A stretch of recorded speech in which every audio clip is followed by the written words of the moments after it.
আসসালামু আলাইকুম সবাইকে। আজকের কবিতা বিশ্লেষণের যে ক্লাসগুলো রয়েছে সেই ধারাবাহিক ক্লাসগুলোতে স্বাগত জানাচ্ছি।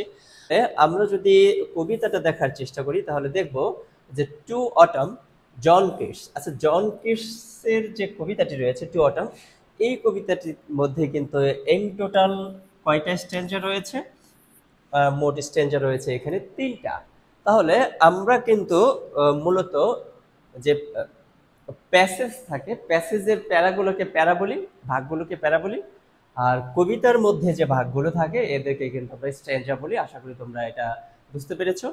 তাহলে এইখানে যে তিনটা স্ট্যান্জা রয়েছে, এই তিনটা স্ট্যান্জা পড়ার পূর্বে আমাদের কিন্তু গুরুত্বপূর্ণ একটা বিষয় জেনে আসতে হবে। আমরা ইতিমধ্যে হয়তো জেনেছি বা আমরা হয়তো জানবো যে জন কিটস সে কিন্তু সবসময় সেন্সুয়াস কবিতাগুলো লিখত। তাহলে তাকে কিন্তু পয়েট অফ সেন্সুয়াসনেস বলা হয়। এটা ব্রিফ কোশ্চেনের জন্য অত্যন্ত গুরুত্বপূর্ণ প্রশ্ন। জন কিটসকে কি ধরনের কবি বলা হয়? John Keats is called the poet of sensuousness. সেন্সুয়াসনেসের বিষয়টা যেহেতু আমরা জানলাম, এই বিষয়টা আমাদের এই কবিতাটা পড়ার পূর্বেই সেন্সুয়াসনেস বিষয়টা ক্লিয়ার হইতে হবে।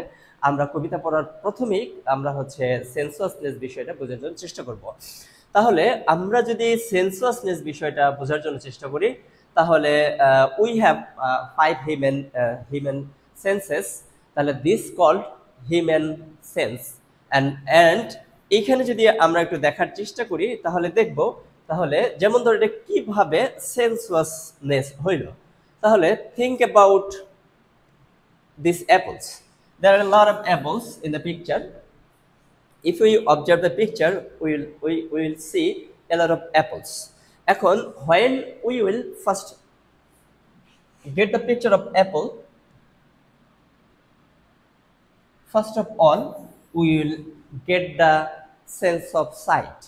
আমরা যখন একটি অ্যাপল দেখব তখন কিন্তু প্রথমেই এই যে আমাদের যে পাঁচটি সেন্স রয়েছে এই সেন্সের প্রথমেই কিন্তু আমরা এই সাইট বা দৃশ্যের যে সেন্সটা রয়েছে সেটা কিন্তু আমরা দেখতে পারবো।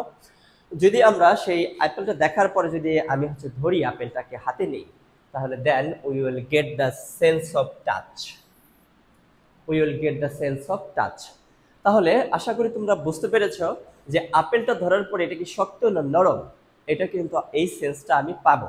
তাহলে এরপরে এটাকে যদি আমি keep it to the nose, এটা যদি আমি নাকের কাছে নেই, আপেলের যে একটা গ্রান রয়েছে, স্মেল রয়েছে, এইটা কিন্তু আমি পাবো।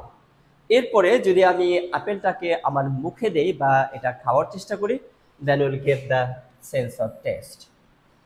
তাহলে আমরা যখন কোনো কিছুকে দেখি এর প্রত্যেকটি বস্তুরই কিন্তু এখানে কিন্তু সেন্স রয়েছে, যে ফাইভ হিউম্যান সেন্স।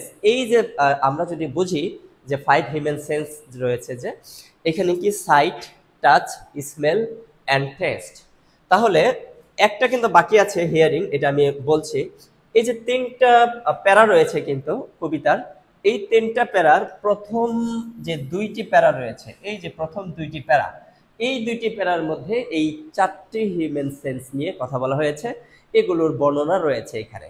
এবং একদম লাস্টে যদি দেখি, যেমন ধরো এইখানে একটা শব্দ দেখতে পাচ্ছ তোমরা, নাটস। জির উচ্চারণ কিন্তু এখানে হবে না, নাটস।